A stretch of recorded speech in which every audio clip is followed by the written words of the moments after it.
Greetings in Christ. My name is Bishop Nectarios, and I am a bishop of the Orthodox Patriarchate of Nations. So, I released a video earlier this week. However, I felt like, I should drop something on Wednesday because the normal thing is Wednesdays and Fridays. Um, and I thought, and what I really wanted to discuss about the most was things that we can do this year to make this year infinitely better than last year. And one of the things that I've noticed is that most of us seem to have a very poor financial life and spiritual life. And often, when your spirit and your body suffer, usually your mind suffers too. A lot of us have health issues.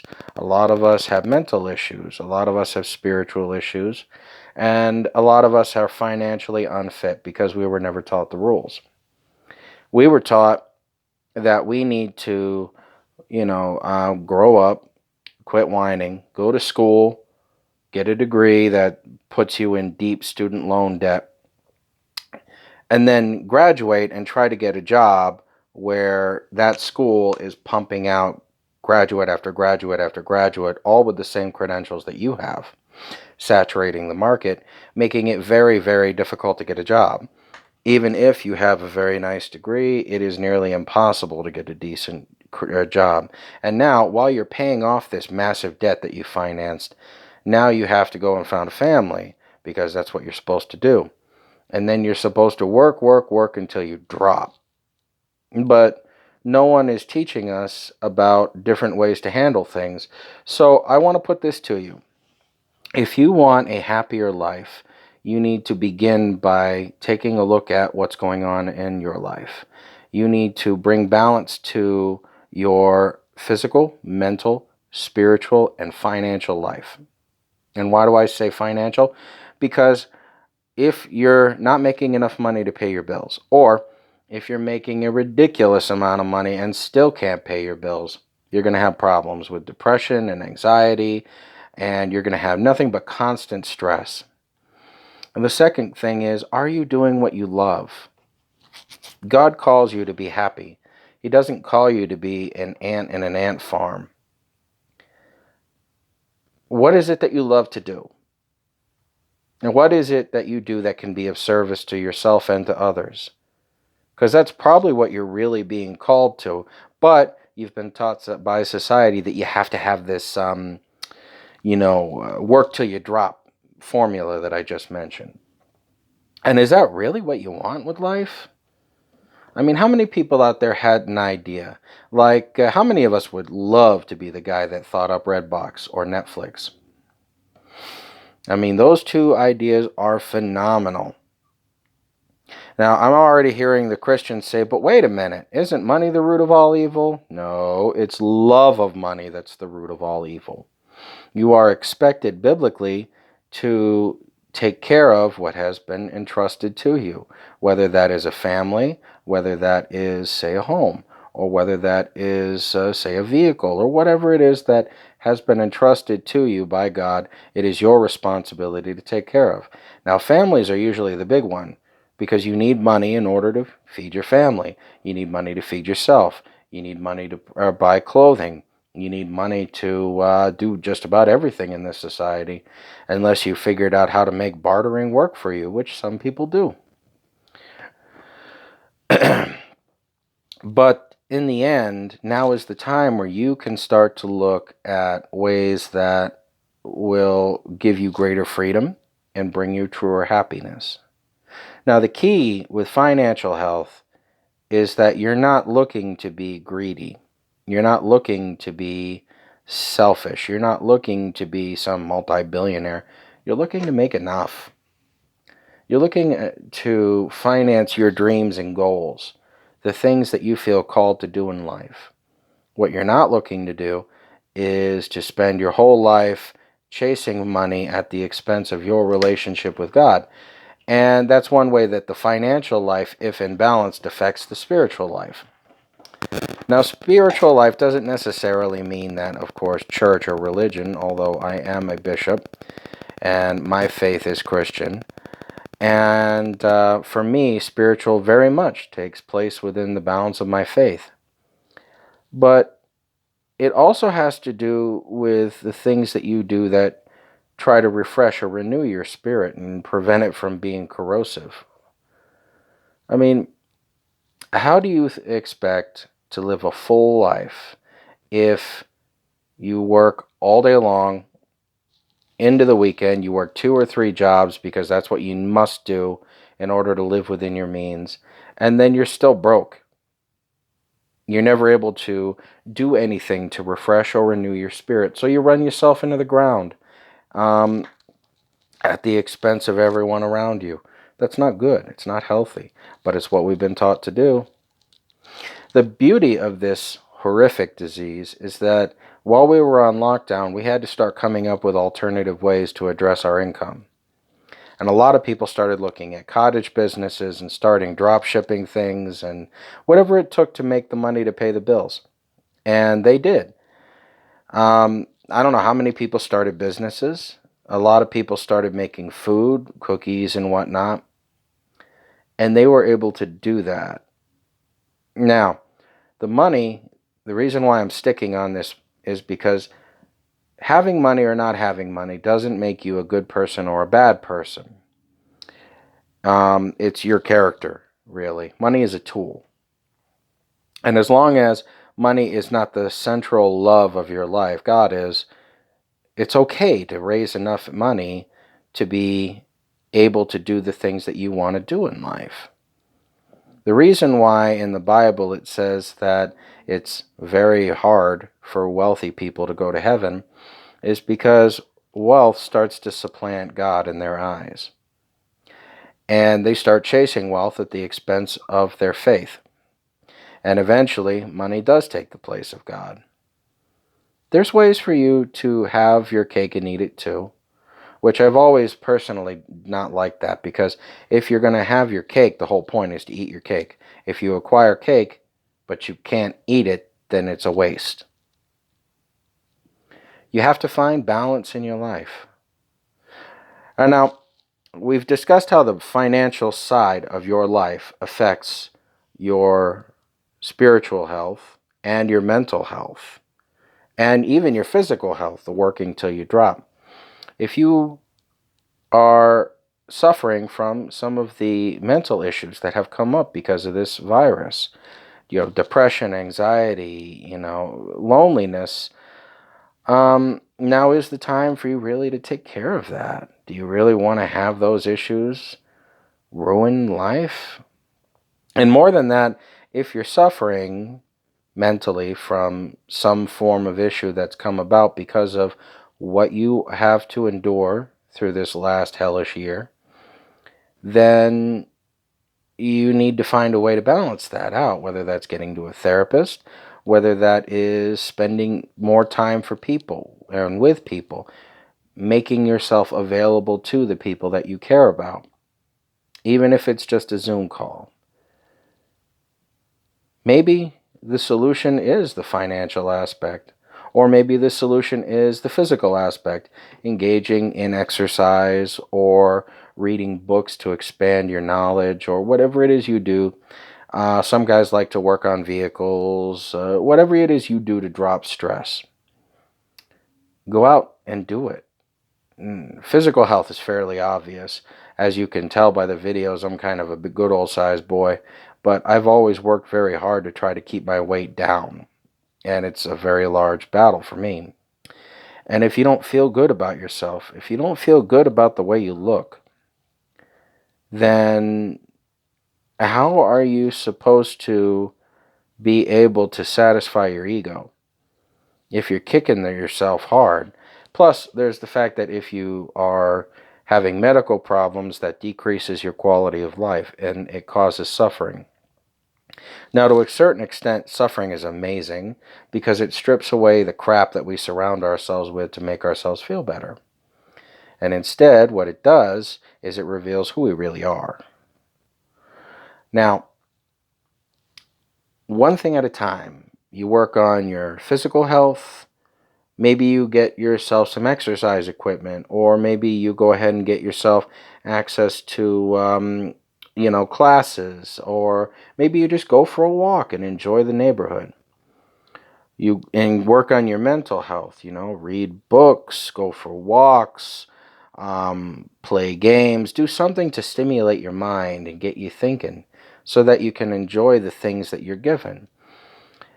And your spiritual life, especially, whether you are religious or not, whether you are spiritual or atheist or in some other religion, it is essential that the spiritual aspect of you be in balance, because any one side of this, if it's imbalanced, will affect all the other sides. Um, and then, of course, we've touched on the financial aspect of what it means to be in balance. And you can take classes, you can read books about how to manage money, how to invest money, how to start businesses, doing the things that you love so that you can get away from working 2, 3, 4 jobs. And instead, put your time and energy where it will most benefit you. This is your time. This is your day. They're coming up with new solutions all the time. They're coming up with vaccines, and I know there's a lot of controversy because we're wondering exactly what's in those vaccines, and that's a valid question. But while the government is peddling their vaccine, they're easing restrictions across large parts of this country. So now is the time for you to get out and do what you need to do to bring balance to all 4 aspects of your life. And if you do this, the quality of your life will increase. You will have time available for other people. You will have expanded education. And as your resources become greater, you will find that you have greater ability to not only help others, but to take care of those that are most important to you and accomplish the dreams that you've had. How many of you can say you still dream? You don't dream anymore because life has kicked it out of you. Because every day you have to go to work and go through the rat race and work, work, work just to make barely enough money for you to not be successful. Instead, if you work to bring balance to all 4 things and you decide, like for me, my goals involve planting a monastery. So I'm opening up a Patreon account to help fund my work.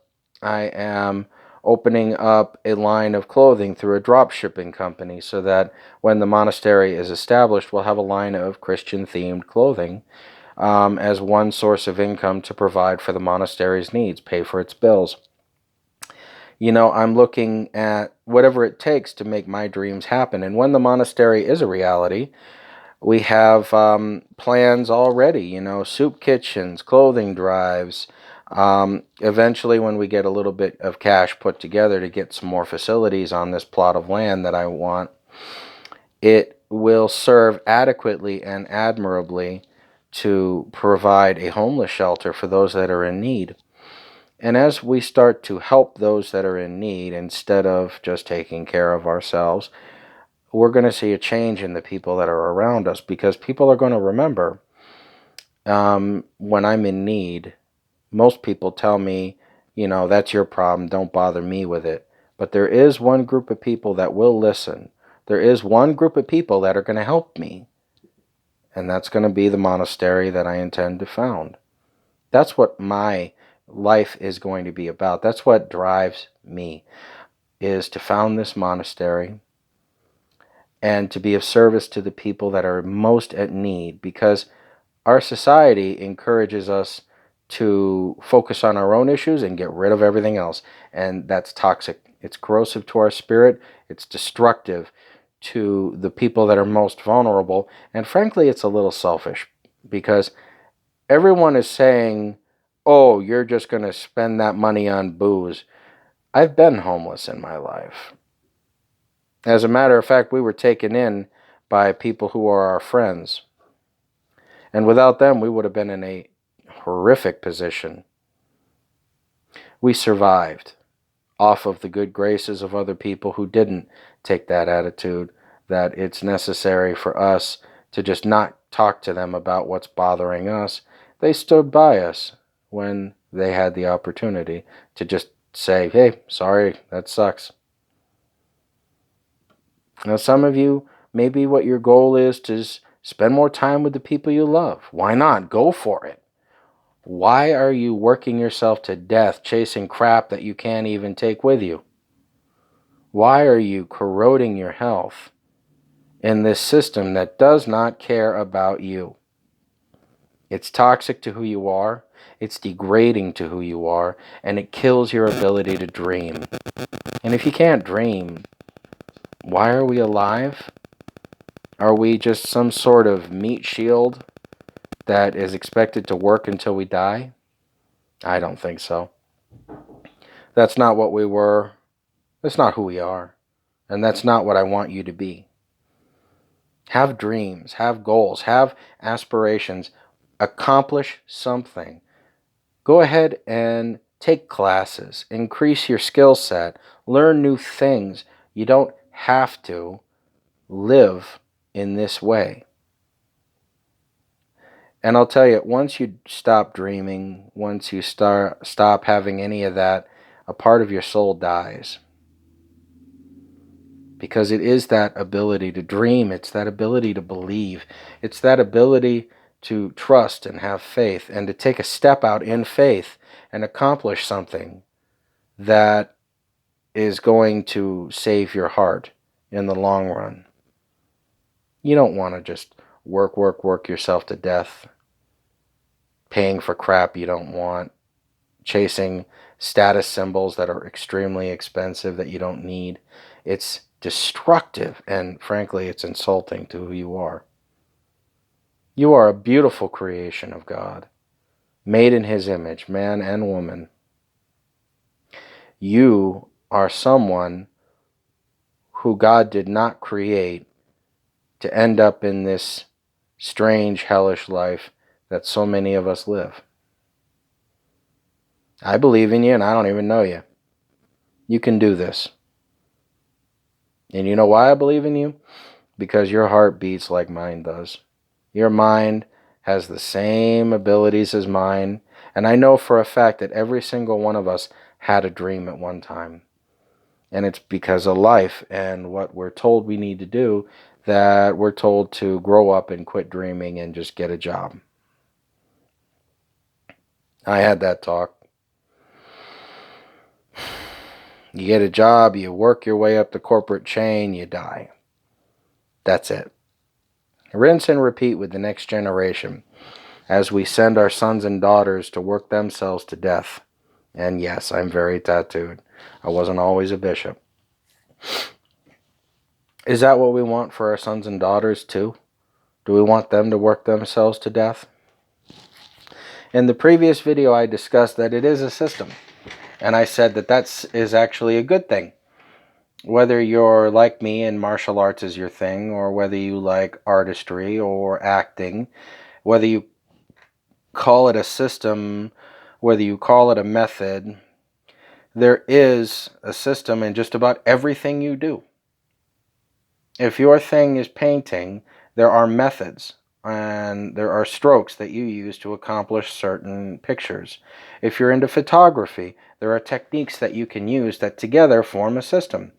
If you are into video editing, if you are into snowboarding, if you are into skydiving, there is a system in place to ensure that you who are skydiving do so safely. Learn the rules of our society's system.